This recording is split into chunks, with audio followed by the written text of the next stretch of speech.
Alors voilà, un grand jour. Vous avez ici la première brique de jus de pomme, la vôtre, celle que vous avez permis de créer avec le questionnaire.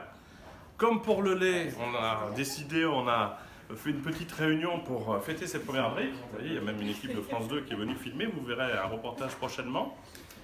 Et le début de l'histoire, comme pour le lait, démarre ici avec Timothée, qui un jour appelle en disant on a des producteurs qui sont en difficulté. Est-ce que tu peux raconter un petit mot ce qui s'est passé? Bon, on a eu des difficultés en production de pommes les dernières années, et donc en rencontrant Stéphane via l'ARIA, l'Association régionale agroalimentaire alsacienne, on a discuté à la ferme autour d'un café, et ça a germé. Ça a germé, ça a évolué, et on en a reparlé. Là, c'est le petit, là, c'est le bourgeon. Et là, donc, Stéphane. Et là, il y avait l'expérience du groupe LSDH qui avait fait le lait à marque du consommateur. Voilà, c'est le même, c'est la même famille. Le lait et le jus de pomme, c'est la même famille de. On appelle ça les industriels, mais vous êtes quand même une belle famille. On est des conditionneurs, mais on est des entrepreneurs aussi.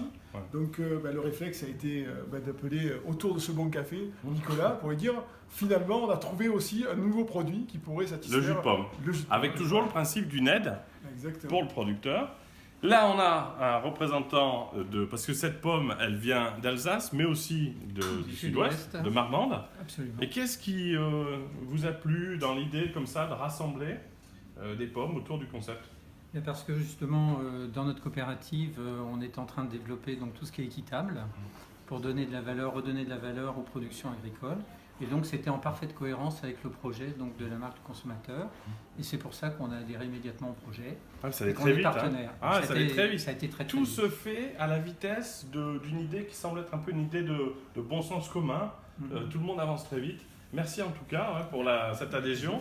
Et puis enfin, évidemment, là, on a, comme Timothée d'ailleurs, on a deux producteurs autour de la démarche. Là, l'idée, c'est vraiment d'avoir ceux qui font la pomme, qui ont des difficultés pour quelques centimes et qui sont capables de dire, si vous nous soutenez, on est capable de faire de belles choses. Avec votre soutien, on arrivera à faire de belles choses. C'est ça le but du jeu. Et qu'est-ce que ça vous a apporté à vous, ce projet, qui est vraiment très rapidement né, mais qu'est-ce qu'il y a dans cette brique? Des perspectives, Timothée. Des perspectives, il y a de la valeur. Et des valeurs pour nos producteurs français. Bon, c'est un beau projet. Rendez-vous dans quelques mois. On espère qu'on aura pu une adhésion, voilà, une reconnaissance. On espère que ça vous plaira. On l'a goûté aujourd'hui. Bon, c'est le cœur qui parle, mais c'est très très bon. Il n'y a rien, il n'y a pas un additif. Vous avez une couleur, vous le voyez, en exclusivité, la couleur un peu à la fois, trouble et presque un peu marron. Mais c'est la meilleure des choses. Si vous faites un jus de pomme, vous m'avez dit chez vous, il a quelle couleur? Il a cette couleur. Il a cette couleur-là. Là, c'est sorti directement de l'exploitation. Voilà, à bientôt et merci en tout cas pour votre soutien. Sans vous, les consommateurs, rien n'existe.